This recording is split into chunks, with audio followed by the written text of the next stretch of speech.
প্রিয় শিক্ষার্থীরা, আশা করি তোমরা সকলেই ভালো আছো। তোমাদেরকে আমি আবারও স্বাগত জানাচ্ছি আমার রসায়ন দ্বিতীয় পত্র অধ্যায় 1 অর্থাৎ পরিবেশ রসায়নের দ্বিতীয় ক্লাসে।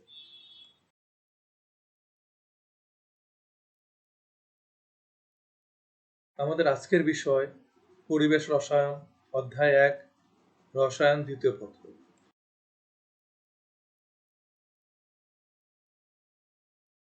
এই ক্লাসের পাঠ শেষে শিক্ষার্থীরা যে বিষয়সমূহ সম্বন্ধে সংক্ষিপ্ত ধারণা পাবে তা হচ্ছে গ্যাস ও বাষ্পের মধ্যে পার্থক্য, গ্যাসের বৈশিষ্ট্যসমূহ, সন্ধি বা সংকট তাপমাত্রা, আদর্শ ও বাস্তব গ্যাস, গ্যাস সূত্রসমূহ, বয়েলের সূত্রের বিস্তারিত। এই অধ্যায়ের গণিত সম্পর্কিত কিছু গুরুত্বপূর্ণ তথ্য, প্রমাণ ও আদর্শ তাপমাত্রা ও চাপ, বয়েলের সূত্রের কয়েকটি অঙ্ক আমরা এই ক্লাসে সমাধান করব।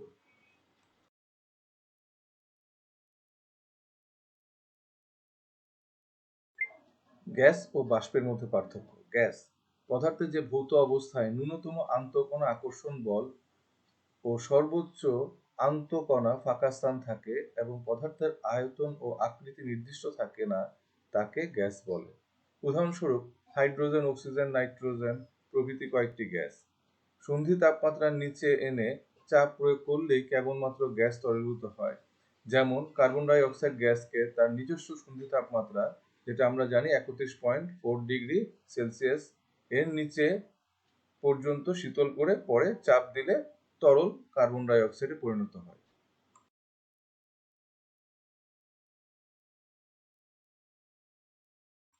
বাষ্প সন্ধি তাপমাত্রার নিচে অবস্থিত গ্যাসীয় অবস্থাকে কোনো পদার্থের বাষ্প বলে। জলীয় বাষ্প, ব্রোমিন বাষ্প, ইথানল বাষ্প ইত্যাদি বাষ্পের কয়েকটি উদাহরণ। শুধু চাপ প্রয়োগ করলে অথবা শীতল করলে বাষ্প তরলে পরিণত হয়। যেমন জলীয় বাষ্পকে শুধু ঠান্ডা করলে বা একটু চাপ দিলে তা তরল পানি আকারে জমতে থাকে।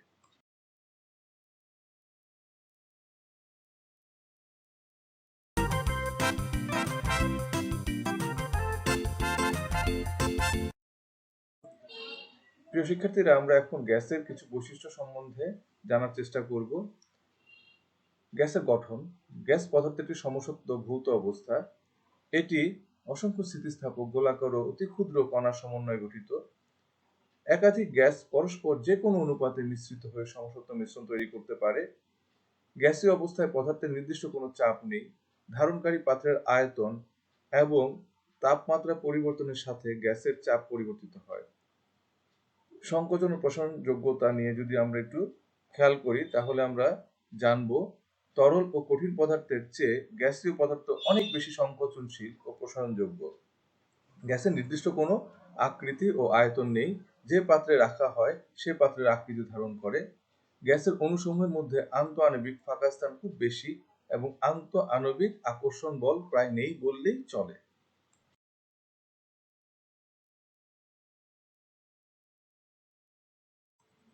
আসো এবার আমরা একটু সন্ধি বা সংকট তাপমাত্রা সম্বন্ধে জানার চেষ্টা করি। সন্ধি বা সংকট তাপমাত্রাটা কি? সন্ধি বা সংকট তাপমাত্রাটা হচ্ছে যে তাপমাত্রায় বা তার নিম্নের যে কোনো তাপমাত্রায় কোনো গ্যাসে চাপ প্রয়োগ করলে তা তরলে পরিণত হয়, সে নির্দিষ্ট তাপমাত্রাকে ওই গ্যাসের সন্ধি বা সংকট তাপমাত্রা বলে। আমাদের উদাহরণ হিসেবে আমরা বলতে পারি কার্বন ডাই অক্সাইডের সন্ধি বা সংকট তাপমাত্রা হচ্ছে 31.4 ডিগ্রি সেলসিয়াস। হাইড্রোজেনের সন্ধি বা সংকট তাপমাত্রা হচ্ছে -239.95 ডিগ্রি সেলসিয়াস। হিলিয়ামের সন্ধি বা সংকট তাপমাত্রা হচ্ছে -267.96 ডিগ্রি সেলসিয়াস।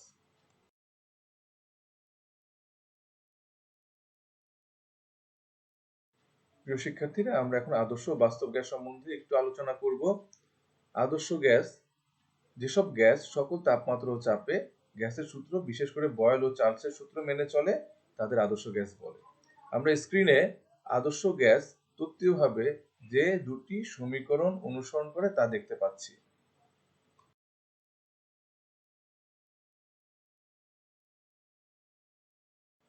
বাস্তব গ্যাস যেসব গ্যাস সকল তাপমাত্রা ও চাপে গ্যাস সূত্রসমূহ পরিপূর্ণভাবে অনুসরণ করে না, তাদের বাস্তব গ্যাস বলি। আমাদের পরিচিত hydrogen, oxygen, carbon die oxide ইত্যাদি গ্যাসসমূহের সবকটি বাস্তব গ্যাস। সাধারণত নিম্নচাপে এবং উচ্চ তাপমাত্রায় বাস্তব গ্যাসসমূহ মোটামুটিভাবে আদর্শ গ্যাসের ন্যায় আচরণ করে।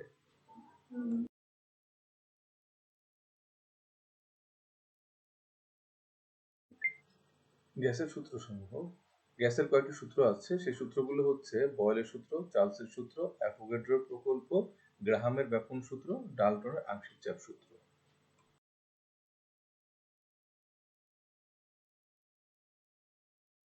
সূত্র: স্থির তাপমাত্রায় নির্দিষ্ট ভরের কোনো গ্যাসের আয়তন গ্যাসটির উপর প্রযুক্ত চাপের ব্যস্তানুপাতিক।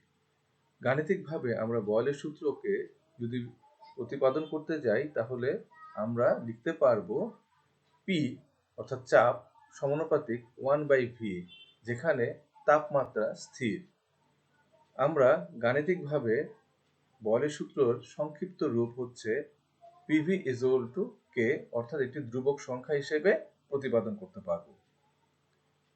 অর্থাৎ একটা নির্দিষ্ট তাপমাত্রায় নির্দিষ্ট ভরের গ্যাসের উপর আমরা যদি যথাক্রমে চাপ পরিবর্তন করি তাহলে তাদের আয়তনও পরিবর্তিত হবে, কিন্তু নির্দিষ্ট চাপে অর্জিত আয়তন এর গুণফল সবসময় একটি ধ্রুবক সংখ্যা হবে। অর্থাৎ আমরা গাণিতিকভাবে প্রতিপাদন করতে পারি P1 চাপে যদি গ্যাসটির আয়তন V1 এবং P2 চাপে গ্যাসটির আয়তন যদি V2 এবং P3 চাপে যদি গ্যাসটির আয়তন V3 হয়, তাহলে আমরা লিখতে পারি P1 V1 সমান P2 V2 সমান P3 V3 সমান K। এখানে K একটি ধ্রুবক সংখ্যা। এটি বয়েলের সূত্র।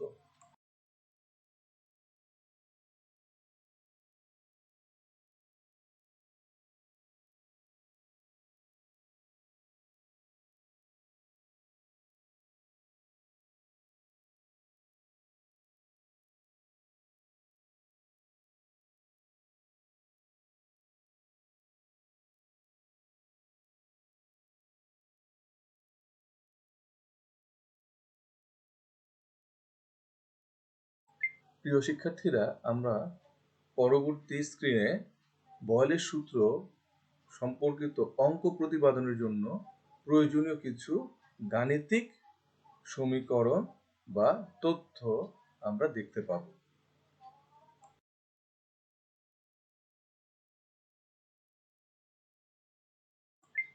প্রিয় শিক্ষার্থীরা, আমরা এখন প্রমাণ ও আদর্শ তাপমাত্রা ও চাপ সম্বন্ধিত জানার চেষ্টা করব, অর্থাৎ এসটিপি, এনটিপি এবং এসএটিপি সম্বন্ধে একটু ধারণা নেওয়ার চেষ্টা করব।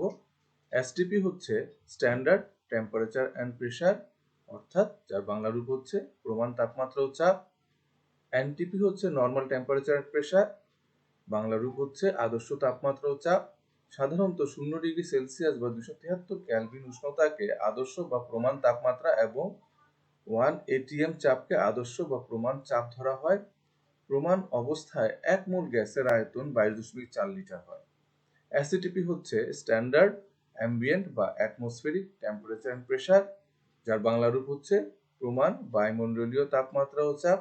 এক্ষেত্রে তাপমাত্রা হচ্ছে 25°C, চাপ হচ্ছে 1 atm এবং এসএটিপিতে 1 মোল গ্যাসের আয়তন 24.8 লিটার হয়।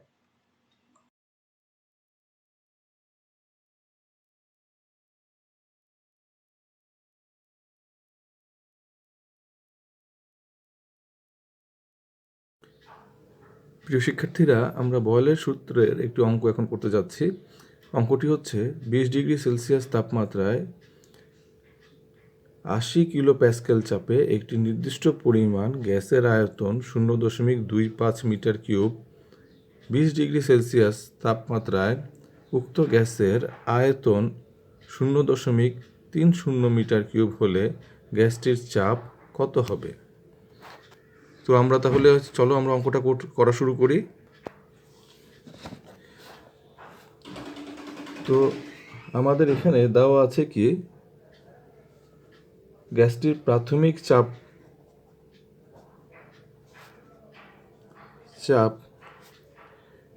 P1 দেওয়া আছে আমাদের 80 কিলো প্যাসকেল।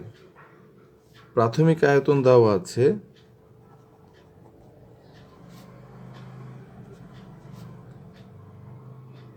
V1 দেওয়া আছে আমাদের 0.25 মিটার কিউব। আমাদের এই গ্যাসের পরিবর্তিত আয়তন যেটা দেওয়া আছে, আয়তন যেটাকে আমরা V2 ধরি, সেটা হচ্ছে 0.30 মিটার কিউব।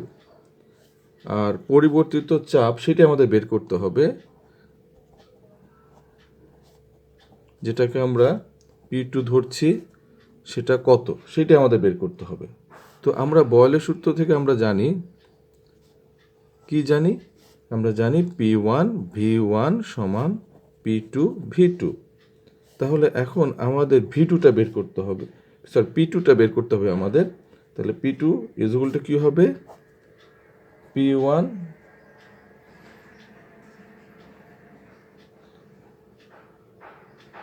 V1 ভাগ V2।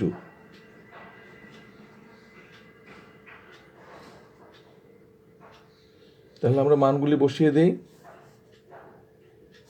P1 এর মান কত? P1 এর মান হচ্ছে 80।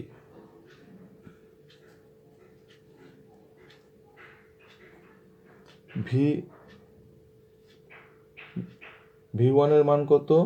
V1 এর মান হচ্ছে 0.25। আর V2 মান কত? V2 মান হচ্ছে 0.30। আচ্ছা, আমরা ক্যালকুলেটর থেকে আমরা একটু দেখি মান কত আসে।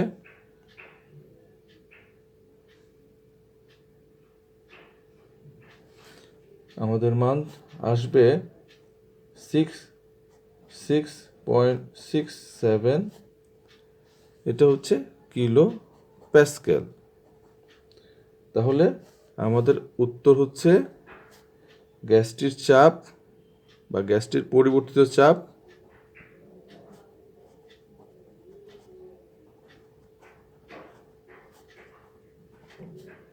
P2 is equal to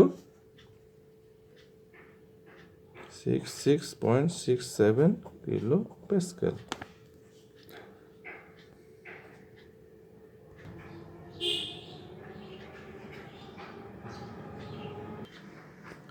প্রিয় শিক্ষার্থীরা, আমরা বয়েলের সূত্রে আরেকটি অঙ্ক করি। অঙ্কটি হচ্ছে 35 ডিগ্রি সেলসিয়াস তাপমাত্রায় 99.99 কিলো প্যাসকেল চাপে কোনো নির্দিষ্ট ভরের গ্যাসের আয়তন 550 সেন্টিমিটার কিউব।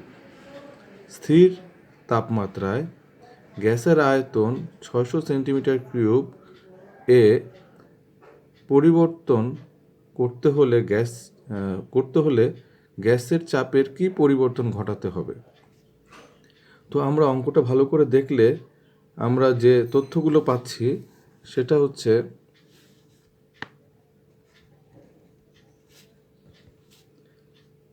গ্যাসটির প্রাথমিক চাপ দেওয়া আছে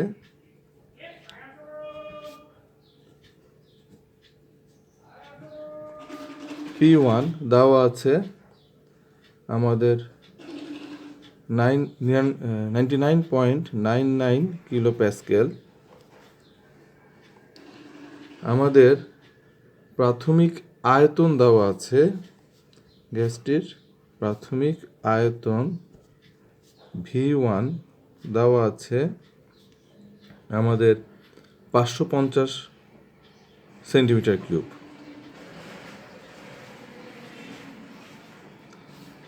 আরও দেওয়া আছে গ্যাসটির পরিবর্তিত আয়তন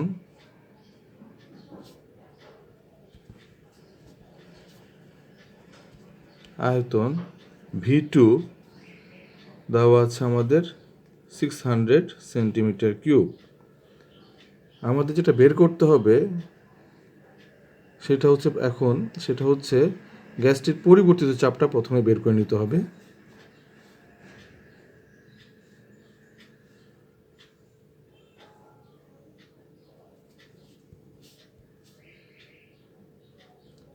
গ্যাসের পরিবর্তিত চাপ P2 is equal to what? এটা আমাদেরকে বের করে নিতে হবে।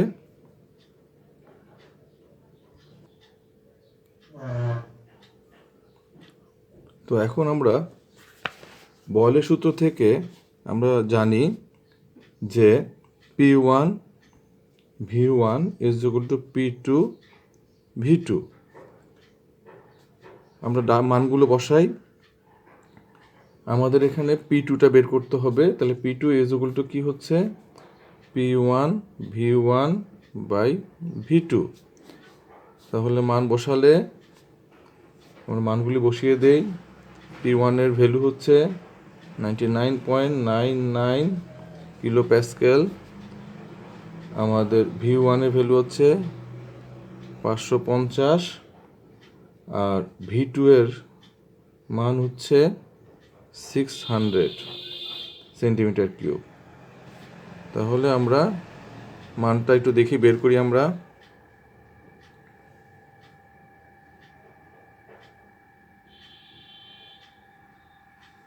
তাহলে আমাদের মানটা আসছে 91.6575। তাহলে এটা হচ্ছে কিলো প্যাসকেল। তাহলে আমরা পরিবর্তিত চাপটা পেয়ে যাচ্ছি। তাহলে এখন আমাদের কোশ্চেনে বলা হয়েছিল চাপের কি পরিবর্তন ঘটাতে হবে। তাহলে আমাদের চাপের যে পরিবর্তনটা ঘটাতে হবে, তাহলে চাপের পরিবর্তন যেটা হবে সেটা হচ্ছে, খেয়াল করো, আমাদের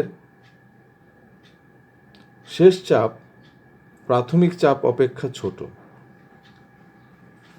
তাহলে P1 থেকে আমরা P2 বিয়োগ দিচ্ছি, তাহলে আমরা পাচ্ছি 99.99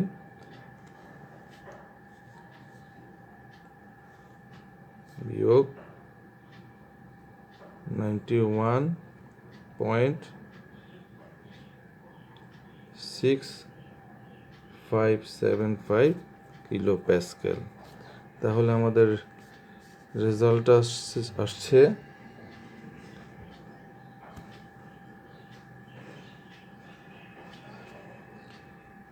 8.3325 কিলো প্যাসকেল।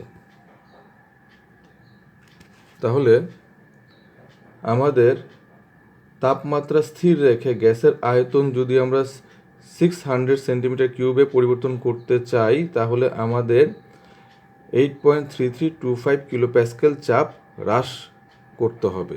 তাহলে আমাদের উত্তরটি হচ্ছে উত্তর 8.3325 কিলো প্যাসকেল চাপ হ্রাস ঘটাতে হবে।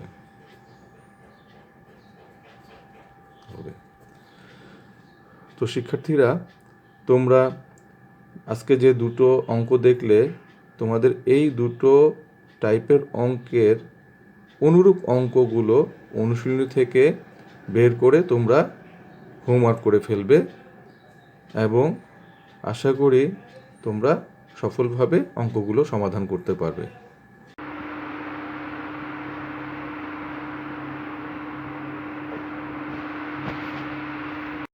প্রিয় শিক্ষার্থীরা, আশা করি তোমরা আজকের ক্লাসের আলোচনা থেকে সামান্য হলেও উপকৃত হবে। তোমাদেরকে পরবর্তী ক্লাস দেখার আমন্ত্রণ জানিয়ে আজকের মতো এখানেই শেষ করছি। তোমরা সকলেই ভালো থেকো। ইনশাল্লাহ আবার দেখা হবে